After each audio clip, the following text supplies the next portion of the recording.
Hi, Rama. It's week 35, day 2 of our Bible narrative reading plan. Today we are in Ezra chapters 1 and 3.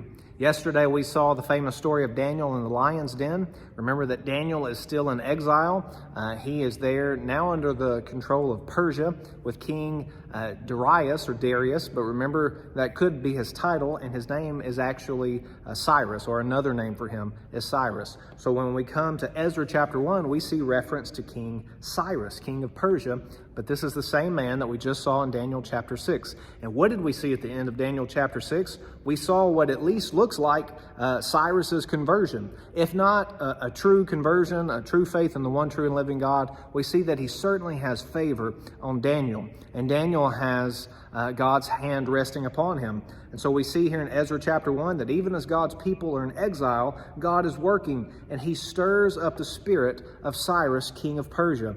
God is working in the hearts of even the rulers of nations. And now, how does all this happen? Well, Josephus, an ancient Jewish historian, he tells us that Daniel is essentially functioning as Cyrus's prime minister, and he reads to Cyrus the prophecies of Isaiah.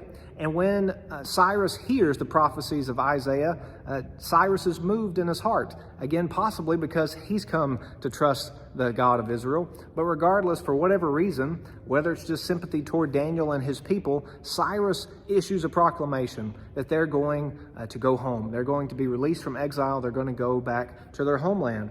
And so that's exactly what God had said would happen, and now it is what happens. And so Cyrus begins releasing the people, sending them back, and it goes in really in 3 movements. We'll see that throughout the week's reading. But notice that God's Spirit, who also stirred in the heart of Cyrus, is stirring in the hearts of the people. So people of the tribe of Judah and of Benjamin and the priests and the Levites, their hearts are stirred to go back to their homeland.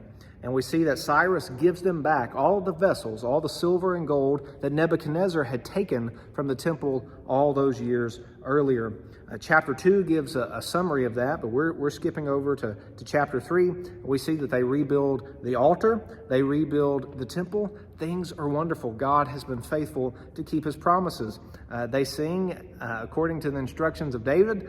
They're reading the scriptures, and they sing responsively. Chapter 3, verse 11, praising and giving thanks to God, for he is good, for his steadfast love endures forever toward Israel. And even as they're singing God's praises, another sound comes up, and it's the sound of the older people, the people who remembered Solomon's temple. Now, mathematically, the foundations, the dimensions of this temple are actually bigger, so I'm told, but it's not as grand. It's not what they knew before, and they understand what brought them here. Their sinfulness that led them into exile, and they're still very mournful as they're looking at this new temple. But all in all, you hear mournful cries, and you hear cries of joy going up to the Lord, because the Lord is faithful. He's faithful to bring his justice that did send them into exile. But he's also faithful to bring his blessings that he has promised, and he's promised to bring his people back to their homeland. We know that this is only temporary, it's only short-lived, but we trust that the God who's kept his promises so far will continue to keep his promises to his people Israel, and to his people, his bride, the church. And so we're thankful for the promises of God. Here's a summary of today's reading.